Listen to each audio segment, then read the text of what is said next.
This is Tim Staten with Tim Stating the Obvious. What is this podcast about? It's simple. You are entitled to great leadership everywhere you go, whether it's to church, whether it's to work, whether it's at your house, you are entitled to great leadership. And so in this podcast, we take leadership principles and theories and turn them into everyday, relatable, and usable advice. Hey everybody, thanks for being patient and not giving up on this channel. I've had some serious technical issues since July with database crashing, computers crashing, and now they're fixed so we can resume what we do. Putting out some common sense approaches to leadership styles and tools that you can put into everyday use and practices. That's what we're here. That's what we're about. We're going to be moving, though, to a twice a month episode for podcasts and then twice a month 1-minute videos for an obvious minute on Facebook and YouTube. I've been thinking hard about the way forward with this channel and a plan for the next year during the downtime with some technical issues. So I hope that you enjoy the content that we're putting out and will be able to contribute to the community. This week, we're going to talk about a quote from Henry Ford. And he says, "Whether you think you can or you can't, you're right." Leadership, especially during tough and trying times, is all about your mindset. I can't count the number of times where my teams have been tasked with a daunting and seemingly almost impossible task. And when I bring it back to my team, I am met with all the ways that we can't do something. Frustrations, a negative mindset. Some people are looking at how not to do work. And as a leader, sometimes it's frustrating because you want your team to excel and you know it's a difficult task, but you also know that as talented as your team is and as smart as they are, they can find a way to do it. You just have to get them over the hurdle of the I can't and into the I can mindset. I once had a boss tell me anything is possible. We just have to find a way to get to yes. And at first I didn't believe him. I had to, overcome my own thinking and rethink the statements that I always make internally to try to get to yes and achieve the seemingly impossible task. So one example of this is I was working in Germany in a remote training area, and in the winter it snowed a lot, and it was a very hilly place. It was it wasn't mountainous, but it was very hilly. Snow everywhere in the wintertime, and I'm talking about snow that goes all the way up to your knees, icy, very, very cold. At least it felt very, very cold when you're out in the woods for a long time. And so I once had a boss tell me, he was like, I want you to set up command post over in this one area. And he was like, I don't want to be seen in any type of way. So my job was to make sure that my boss could communicate to his bosses and to the people who worked with him down below. I was looking at it, and immediately I started thinking, this is impossible. We don't have the resources. We don't have the people to pull this off. I mean, I don't even know where to start with it. And of course, I went back to thinking what my first boss told me. He was like, anything is possible. You just have to get to yes. So I refined the requirements with him a little bit. And I was asking him, so what do you want to be able to do? Do you want to be able to use computers? Do you want to be able to use phones? Do you want to be on radios? Like, what is it you want to do? And so he kind of refined the guidance for me, and I internalized it. I said, okay, I think I have an idea. So I walked back to my team, and I was like, hey, the three of us had to figure this out. Now, typically I have a much larger team. However, during this time period, we had people in multiple different countries all over the world doing different things. And so I had to convince them that the three of us could make this happen. And my first pitch to them was, hey, we need to take 21 strands of fiber, which is 12 pairs of fiber. And we need to run it about 4 miles in the woods, in knee deep of snow, in unoptimal conditions, because if you know, fiber is glass and sometimes it can break and it's not very pliable when it's very cold. And we don't have the right equipment. We don't have the right tools. We don't even really have the fiber that's long enough or even fiber at all, but we need to find that. And oh, by the way, we have 1 week to get it done. And immediately I was met with all the different ways that we couldn't get it done and we couldn't get it accomplished. So I said, okay, well, let's come up with different ways that we could do this. How would we do it? And after pulling out some maps and looking at some, Google aerial photos and kind of looking at things, we all came to the conclusion, if we started at one end and worked our way back and we did it very, very slowly, we could do it. And so I said, okay, well, here's going to be my challenge to you guys as we do this together, because 2 people just couldn't do it. And 3 people was challenging enough. So I said, okay, here's what we're going to do. I'm going to drive around on the installation, and I'm going to see what we can find for resources available, who's got something laying around, who's not using something. And then it dawned on me that the installation, the place that I worked at, actually was undergoing a major technical upgrade at the time. And they had a facility full of fiber on these massive reels that we probably should have had a truck went through the spool of the reel, and it made it a lot easier because that's what they used. I went up to one of the workers who was there, and he was a German national, and I said, hey, can I borrow that reel, that big old spool of fiber that's about 6 miles long? And oh, by the way, I'll bet you 2 kegs of beer that if my team and I can run this from this area over here, and I showed him where I was talking about, to this area over here, I bet you 2 kegs of beer that we won't break more than 2 strands of the fiber. So that would mean like 11 pair would work. And he was like, oh, that's impossible. You can't do that. And I said, I'm going to do it with 3 people, and I'm not going to use any special equipment. I'm just going to unreel it, but I need you to drop it at the starting point for me because this is just too big for me to carry. It needs to go in the back of the truck. I don't have the manpower to pick it up and carry it. So can you drop it over there? And I bet you 2 kegs. And I said, but if I can do it, I need you to terminate both ends, meaning take both ends so they can work. And the one place I wanted to end at actually was a junction point to, internet and everything else. And then he was joking about it, and, they made laughs and jokes. I said, okay, no, I'm serious. I said 2 kegs. And so he goes, okay, done. It's a deal. So he dropped it off, and he was like, there's no way. Because at this time, it had blizzarded the night before. I don't know if blizzarded is a word, but I'm going to use it. Snowed very heavily the night before. He dropped it off. The truck actually got stuck several times getting out there in the middle of the woods. He finally dropped it off. The team and I are staring at this giant spool of fiber going, how in the world are we going to undo this? So we literally took it 10 feet by 10 feet at a time.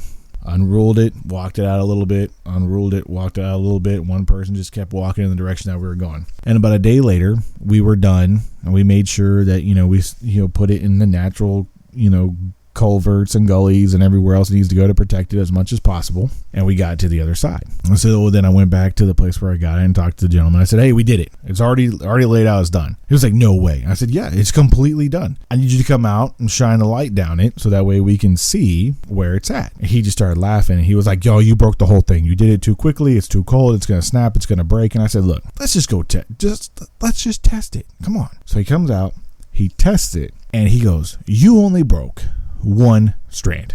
I said, oh, I guess you got to terminate it for me. And then he just started laughing in disbelief. And I was like, look, I'll buy you a keg of beer just because you're helping us out. And he was like, okay, but you and your team need to come with us. And I was like, all right, we'll come with you and drink it. But that's a way different story. But the fact that we were able together as a team to do the seemingly impossible task without the proper resources, without the proper manning, and literally just 3 people sit in a room brainstorming how to do something. We turned an I can't do something into an I can do something, and it turned out really, really well. Come to find out, almost 8 years later, it's still there, and they still use it. And it is probably the most unprofessional type job I have ever done, but it works.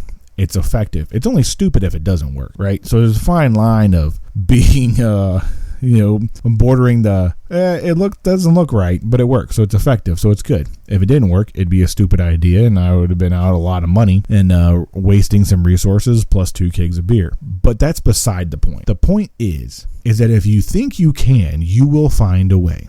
So, as leaders, we have to come up with the best ways to get our teams to think into the I can method, even though policies may say you can't, rules may say you can't, everything may point to how you can't. But there's always a get to the way that you can do something. Leadership is about influencing and inspiring people to achieve things that they may not know what they can do, and it's our job to get their full potential out of them. The trick is to help people change their mindsets. If they're in the I can't do this mindset, they will never be able to overcome themselves. However, if you coach them through to change their mindset into the, oh yeah, I can do this, and help brainstorm that, then they're going to be able to do it. it. No matter what the task is, it's always going to be achievable, and it may not be to the best level possible, but you'll be able to get it done. And the trick is how to get to people to perform at a higher measure, doing the things that they can't do. So one way I do this is when I come back to my team and I put out a task that we are told what to do, I literally ask them, how can we do this?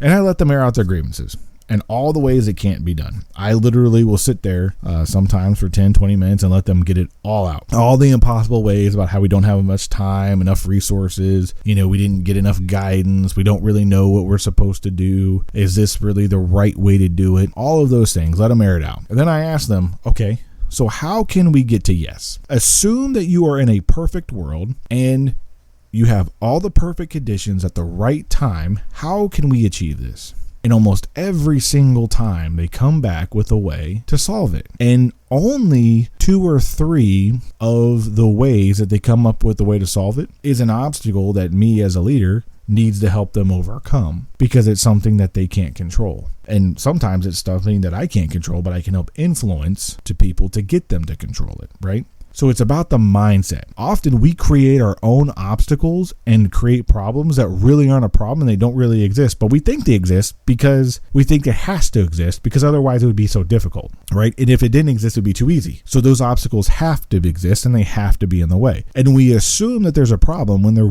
isn't really a problem there. And if you dig into it, really, it's just other people, you've been listening to ill-informed facts, or something had changed and you didn't realize something had changed. And so it's really not as difficult as you thought it was before. So again, the trick is to get everyone to think into the I can mindset. Like Henry Ford said, whether you think you can or you think you can't, you are 100% correct. And I added that 100% correct in there. You're 100% correct. If you say you can't do something, it will never happen. If you say you can do something, it will happen.